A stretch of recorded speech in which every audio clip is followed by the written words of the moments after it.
All right, guys, so my first meal of the day is eggs and honey. It sounds really weird, but unfortunately, most of you guys have probably had a McGriddle.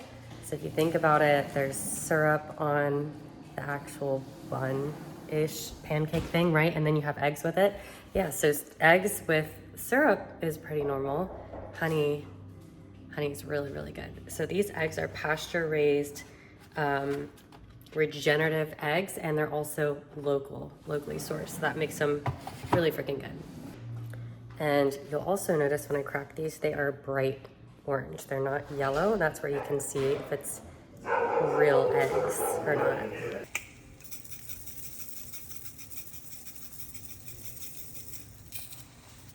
And then when you're ready to flip them, you can kind of cut them into little sections if that's easier.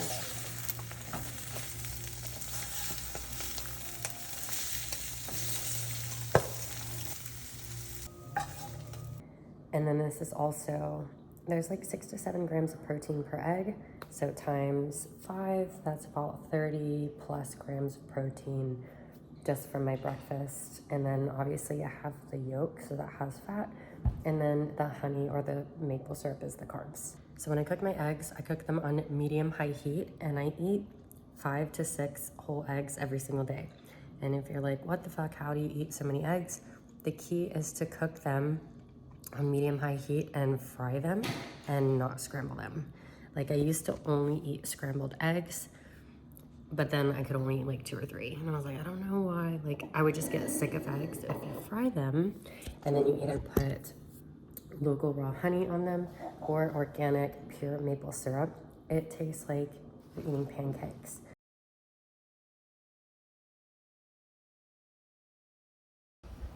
For some reason, I was intimidated by using the grill for the vast majority of my life. I want to show you guys, or you gals, how fucking easy it is, and it will change your life forever. Because steak takes it takes about like 3 minutes to heat up, and my steak I do like 4 minutes per side, and my chicken do 3 minutes per side.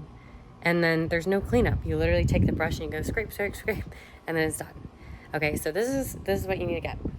A very basic grill. You don't need a fancy grill.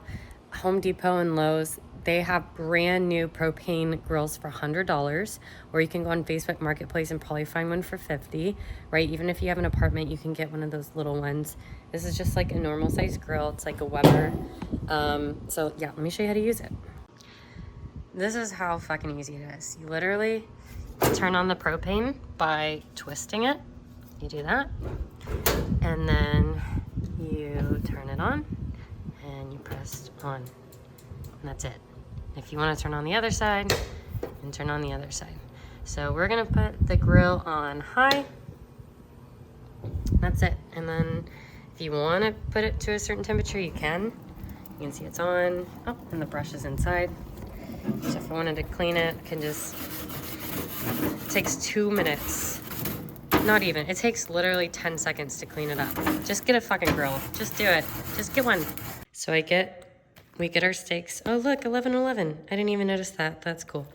So we get our steaks from Sprouts, 100% grass-fed.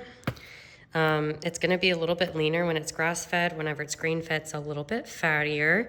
So we like to do the lean steak right now. Top sirloin's also a lot more affordable, although I do love me some ribeye, and I'll usually have that once to twice a week as well. So all I do for this is I just put salt on it, and then I do not measure my salt, so I just eyeball it. That's good. We'll do the other side. And then we're gonna put it on the grill, like I said, 4 minutes per side. So I usually just wait a couple minutes. I don't even check the temperature, but we're around 450 degrees. So we're just gonna put this bad boy right in the middle and put the 4-minute timer on. Boom. This salad that I made yesterday actually is what I snack on throughout the day if I'm hungry and I don't have any other snacks. This, and then my friend Brian makes homemade beef jerky, so I'll have some of that as well. So beef jerky, salad, fruit. Sometimes I'll have some fruit. I think we have peaches and plums right now. Every once in a while I'll go for like an apple or even a banana. And this is what we're working with today. So I came out here and the grill is above 500 degrees now. So I think anywhere from 450 to 550 should be about fine. You might have to play around and cook your steak a few times before you get it perfect, but it pretty much cooks perfect for me every time. So I'm turning off the grill. Same thing, you literally just turn the knobs and turn off the propane. And then the key to a nice juicy steak is letting it sit for 5 minutes after you take it off the grill. Okay, and then last thing about this meal, so this was an 11-ounce steak to begin with. I'll probably eat half now and either half for dinner, or I'll save it and do steak and eggs for breakfast. Okay. Almost forgot the most important step. Next up, I have a sweet tooth right now, and I usually have some huge chocolate at home, whether it's the chocolate covered nuts or just the regular chocolate. Chocolate, I remember when they invented chocolate. I can't say it without saying that, but I don't have that today. So instead I'm making a smoothie, and sometimes I also get a smoothie post-workout at Onnit, the gym that I go to. This is what I have in here. 1 frozen banana. You can use just plain banana and then add ice, but this is more flavorful. About 2 to 3 tablespoons of peanut butter, depending on my goals. Right now, it's probably a little bit more. And then I just put a scoop of adaptogen mushrooms in there. They're not the psychedelic mushrooms, but I do take those every day as well. And then we have some raw milk. And then I also use the Noble protein. It's so sweet though, like too sweet for me. So I only do half a scoop, if that. And yeah, just blend it up. Have that for my sweet tooth. Last up is dinner. So I'm gonna start out by making some sauteed mushrooms and onions. I put it on high heat. I use a cast iron grill for literally everything. It's much better than the nonstick pans I found out are very toxic, and so I don't use those anymore. I'm cooking for both Justin and myself. So I'm gonna be making 2 pounds of ground beef. I usually like to do the 90-10 or 93-10, whatever I can get my hands on. Every once in a while, the grocery store, I usually go to Sprouts, Wheatsville, or Natural Grocers, and every once in a while they're out, and so I'll do like 85-15 or so. But I do try to get a little bit leaner cut, and then I get my fat from the butter or from avocado or oil or whatever I eat, whatever else I eat throughout the day. And I'm gonna also be making the salad that I showed for lunch, making some fresh salad, and also steaming some regenerative organic basmati rice. Now the key is you don't have to eat everything on your plate. That is something that you might have to reprogram, that your parents programmed you, that you have to finish everything on your plate. You do not. I oftentimes will just eat half my food and be like, oh, well, I'm not hungry. I'm gonna put I'll put some foil over the bowl, put it in the fridge, and then eat it later that day or the following day. I wanted to go over a few different cooking tips while I'm actually editing this video right now. So with the eggs, we cook on medium high to high heat and we fry them versus scrambled. I already went over that, but I just have to state it again because it makes such a big difference. And we're cooking with raw grass-fed butter, okay? I can't believe it's not butter, that's literally just straight seed oils, okay? So we're eating real food. That is how we're able to get away with not tracking our food and eat intuitively, is we eat real food. We don't eat artificials. We don't do artificial colors, artificial flavors. We don't do sweeteners. We don't even do stevia. We eat real food, and it makes a big difference, okay? With this shake, we're doing Noble protein. I would highly recommend either doing that, or I think there's like Truvani or Truvia, I don't know what it's called, but there's basically 5 ingredients. It's a plant-based if you do want to do plant-based. I personally do grass-fed whey. So it's organic grass-fed whey. And I only do half a scoop. And then when we do steak, again, grass-fed steak. So when the cows are eating grains, they get fat and sluggish and they get disease, and they're not supposed to just be eating grain. They're supposed to be eating grass. And so when you eat grass-fed beef, it is a leaner cut. The cows are much healthier. And if you can even go another step and get regenerative, that means that they also take care of the land. And so whether or not you value the environment or whether you care about the animals, even if you just care about yourself, it's an energetic thing. You can think about the energy that went into the food. Was this food made for love, or was this food made made to make money? Is this company just trying to make a quick buck? Or do they also have values, and are they also trying to like do good in the world? And that will actually change your energy, because you're taking, literally everything is vibration, everything is energy. And when you consume that energy and you put it in your body, that will affect your frequency. And that is actually measurable as well. So all of that, then we do all organic vegetables.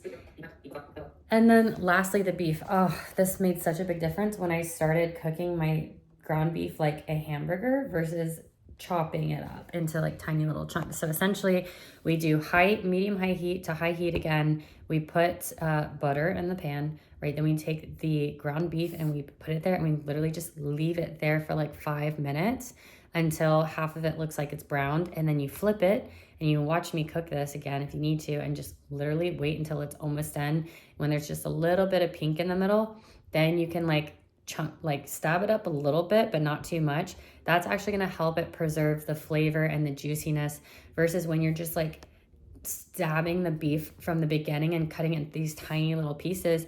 All of the water and juice evaporates, and it dries out the meat, and it takes away the flavor. I do use Cholula for hot sauce on my beef, but that's it. No seasoning, no flavors. Like, we just cook with butter and salt, and we do a little bit of hot sauce after. And that's it. And then, like I said, snacks is either Hue chocolate or beef jerky or both. Every once in a while I'll do something else, or if I have a craving or whatnot. But yeah, what's really cool is my coach and I did like a mini cut, like 4 to 6 weeks. And I didn't even count, to be honest. And I lost like quite a bit of weight by just eating this food. I didn't do anything different, didn't do any cardio, no androgens, no like PEDs. So it was really, really cool just watching my body respond so well by just eating whole foods, organic foods, real food. I stopped drinking my Starbucks. I stopped getting the sugar-free shit. I stopped chewing gum. Like, literally anything that's not good for me, I don't consume anymore. And the cool thing about it is I don't feel restricted even in the least bit. Now, the difference is like the why behind the choices that you make. So if you are cutting food out of your diet just for an external goal to lose weight, then it's going to feel restrictive, right? And you might even create resentment towards, like, maybe your partner is ordering pizza or your partner's not dieting, and you're like resenting them because they can eat whatever they want and they don't get fat. And then you're like, I just look at a cupcake and I gain weight, kind of thing. Like, a lot of us get stuck in that victim mentality, but it's because we're only making choices for this superficial external goal. But if you decide to cut something out of your diet because you have a value system, you value your health, and you value certain foods, and you also decide that you're not going to put toxins in your body anymore, it doesn't matter if I'm trying to lose weight or gain weight, or if I have any kind of body goal, I'm not going to eat shit food year round. And what's cool is the more that you honor your values, and the more you do that, the more empowered you feel, the more motivated you feel, and then you actually stop craving those foods. So a lot of people are like, oh yeah, I just want to eat like junk food and processed food and fast food in moderation. And to me, that's just the ego trying to like hold on to its identity and not admit what you really want, which is to not even crave those foods. Like, how easy would your life be if you just didn't crave any foods that didn't serve you? It would be so much easier. So instead of creating a goal that's putting you in a box and limiting you, because you don't, most people go that direction because they don't truly believe that they could ever succeed going in a more like strict direction. But again, if you're doing it because you have values, and you're not doing it just to lose weight, you're going to feel very, very different during the process, and you're not going to build resentment towards other people because you're only doing it because you want to, not because you have to, not because you're doing it to lose weight, not because you're doing it so that you can feel worthy. Like, you're doing it because you love yourself and you honor yourself, and you want to really worship your body or honor your body. So that's my rant for today's video. As always, if you ever have questions, feel free to reach out. If you don't agree with anything I said, feel free to leave your comments in the comment section, and I will happily respond to them. And if you're interested in working with me, I don't know if I have resources on YouTube, but my Instagram is The Real Gina Marie. with 2 E's at the end, GinaMariee. And you can message me on there. I have an application you can fill out, or you can reach out to me however you can find me. My name is Gina Scafolio. There's only one of me, so you could pretty much find me on any platform. But thank you for watching this video, and I will see you next time.